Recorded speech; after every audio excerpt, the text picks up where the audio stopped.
देखिए, जो ये रबी सीज़न की जो प्राइस पॉलिसी 2025-26 के लिए है, तो उसमें हम डिफरेंट रीजन्स में जाके स्टेक होल्डर से कंसल्टेशन कर। कृषि पशुपालन एवं सहकारिता विभाग झारखंड सरकार द्वारा आयोजित अध्यक्ष CACP के अध्यक्षता में कृषि लागत के मूल्य आयोग द्वारा पूर्वी राज्यों के साथ रबी फसल 2025-26 के लिए मूल्य नीति पर क्षेत्रीय बैठक राजधानी रांची के निजी होटल के सभागार में आयोजित हुई, जिसमें बिहार, उड़ीसा, छत्तीसगढ़, बंगाल एवं झारखंड राज्य के वैज्ञानिक के पदाधिकारी शामिल हुए। CACP के अध्यक्ष विजय पाल शर्मा, भारत सरकार ने बताया कि जो रबी फसल की मूल्य नीति 2025-26 के लिए राज्य सरकार, किसान, स्टेक होल्डर सभी के सुझावों को सम्मिलित करते हैं, उसके बाद नीति तैयार की जाती है। उस पर आज चर्चा की जा रही है। उन्होंने कहा कि झारखंड समेत जहां भी पूर्वी राज्य बिहार, उड़ीसा, छत्तीसगढ़ और बंगाल है, वहां पर तिलहन और दलहन फसलों की बहुत संभावनाएं हैं। हमारी कोशिश है कि किसानों को और आगे ले जाना और उन्हें प्रोत्साहित करना। पिछले कुछ वर्षों में इन फसलों की SP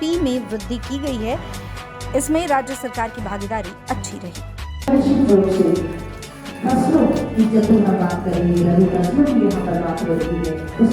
कि जो ये रबी सीज़न की जो प्राइस पॉलिसी 2025-26 के लिए है, तो उसमें हम डिफरेंट रीजन्स में जाके स्टेक होल्डर से कंसल्टेशन करते हैं, जिसमें हमारे किसान बंधु होते हैं, राज्य सरकारें होती हैं और बाकी जो भी कृषि क्षेत्र से जुड़े हुए होते हैं। तो उसी श्रृंखला में ये एक मीटिंग यहाँ पे हमने आयोजित की है, जिसमें हमारे पूर्वी राज्य उड़ीसा है, झारखंड है, छत्तीसगढ़ है, वेस्ट बंगाल है, तो इनके पार्टिसिपेंट्स यहाँ पे आए हुए हैं। तो हमारा बेसिक जो ऑब्जेक्टिव वो ये होता है कि हम यहाँ पे राज्य सरकारों के जो सुझाव हों, जो हमारे किसान बंधुओं के सुझाव हों, या जो हमारे जैसे food and civil supplies department जो रिक्वायरमेंट के साथ जुड़ा होता है, तो उनके क्या सुझाव हैं कि हम अगले साल की जो हमारी जो ये नीति आएगी, तो उसमें MSP का क्या रिकमेंडेशन होना चाहिए, और जो बाकी नॉन प्राइस फैक्टर हैं, चाहे टेक्नोलॉजी से रिलेटेड हो, चाहे हमारे संस्थाओं से रिलेटेड हो, या इंफ्रास्ट्रक्चर से रिलेटेड हो, तो वो सारी चीज़ों पे चर्चा होती है। और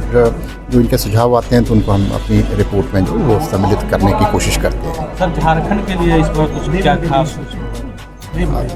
देखिए, हमारा जो फोकस है वो ये है कि झारखंड हो या उत्तरी जितने भी हमारे पूर्वी राज्य हैं, तो वहाँ पे दलहन और तिलहन फसलों का एक बहुत स्कोप है। और हमारी कोशिश ये है कि हम किसानों को थोड़ा सा डाइवर्सिफिकेशन की तरफ लेके जाएं, और जिसमें दलहन फसलें हों या तिलहन फसलें हों, या हमारे जो मिलेट्स होते हैं, तो उनको प्रमोट करें। तो पिछले कुछ वर्षों से हमने जो हमारा MSP है, उसमें भी दलहन और तिलहन फसलों में और मिलेट्स में एक भूतपूर्व वृद्धि की है। और इसके साथ साथ सरकार ने ये भी सुनिश्चित किया कि इनकी रिक्वायरमेंट भी हो। तो आपने देखा होगा कि पिछले गत वर्षों में जो है आपकी दलहन फसलें हों चाहे तिलहन फसलें, तो उसका रिक्वायरमेंट भी हुआ। तो लेकिन उसमें राज्य सरकारों की भी एक बहुत इम्पॉर्टेंट और एक अच्छी भागीदारी जो रही है, और मैं आशा करता हूँ कि वो आगे भी रहेगी। Thank you sir.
Thank you.